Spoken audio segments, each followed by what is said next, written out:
KSB bill കുറയ്ക്കാൻ solar ചെയ്യണം എന്നാണല്ലോ ആഗ്രഹിക്കുന്നത്. എന്നാൽ പണം മുടക്കാൻ വരട്ടെ. കറണ്ട് ബിൽ വല്ലാതെ കൂടുമ്പോൾ നമ്മൾക്കും സോളാർ ചെയ്യാമെന്നുള്ള ആഗ്രഹം നമ്മുടെ കൂട്ടുകാരുടെ അടുത്തും പറയാറുണ്ട്. അപ്പോൾ കൂട്ടുകാരുടെ അഭിപ്രായവും സോഷ്യൽ മീഡിയയുടെ പരസ്യങ്ങളും കണ്ട് നമ്മൾ ചെയ്യാമെന്ന് തീരുമാനിക്കുന്നു. ഇത് കഴിയുമ്പോൾ എങ്ങനെ നമുക്ക് റേറ്റ് കുറച്ച് സോളാർ ചെയ്യാം, എവിടെ ഓഫർ കിട്ടും എന്നതിനെ കുറിച്ചാണ് നമ്മൾ തിരക്കി എത്തുന്നത്. ഇവിടെയാണ് പ്രശ്നം ഇരിക്കുന്നത്. കഴിഞ്ഞ 20 വർഷങ്ങളായി ഇലക്ട്രിക്കൽ ആൻഡ് സോളാർ മേഖലയിൽ നൂറ്റുകണക്കിന് സോളാറുകൾ വീടുകളിലും സ്ഥാപനങ്ങളിലും ചെയ്യാൻ വേണ്ടിയിട്ടുള്ള എല്ലാ സപ്പോർട്ടുകളും ചെയ്ത എൻ്റെ ഒരു എക്സ്പീരിയൻസിൽ എനിക്ക് നിങ്ങളെ സഹായിക്കാൻ സാധിക്കും.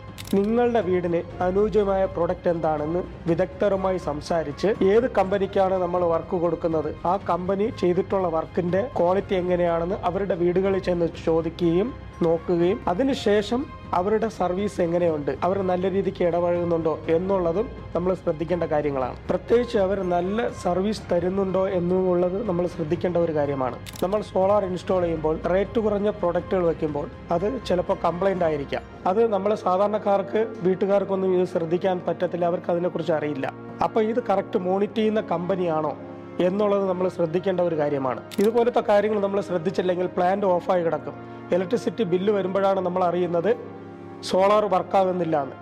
സോളാറിന് മുടക്കിയ കാശും കറണ്ട് ബില്ലും നമ്മളെ കയ്യിൽ നിന്ന് വീണ്ടും ചിലവാകുകയാണ്. അവിടെ നമുക്ക് വലിയൊരു നഷ്ടമാണ് കാത്തിരിക്കുന്നത്. സോളാർ പ്ലാന്റ് 30 വർഷത്തെ വാറണ്ടിയും പ്രീമിയം ക്വാളിറ്റിയും ലൈഫ് ടൈം സപ്പോർട്ട് സർവീസും ഉണ്ടോ എന്നുള്ളത് നമ്മൾ മെയിനായിട്ട് ശ്രദ്ധിക്കേണ്ട കാര്യങ്ങളാണ്. ഇത്രയും കാര്യങ്ങൾ നമ്മൾ ശ്രദ്ധിച്ചാൽ നമ്മളെ സോളാർ പാനലിനെ കുറിച്ചുള്ള തലവേദന ഒഴിവാക്കാം. സോളാർ ചെയ്യാനുള്ള എന്തൊരു സംശയം ഉണ്ടെങ്കിലും തീർച്ചയായിട്ടും വിളിക്കുക. നിങ്ങളെ സപ്പോർട്ട് ചെയ്യുന്നതിൽ സന്തോഷമേ ഉള്ളൂ. നിങ്ങൾ കഷ്ടപ്പെട്ട പണം തിരക്കാതെ സോളാർ ചെയ്ത് വെറുതെ നഷ്ടപ്പെടുത്തരുത്.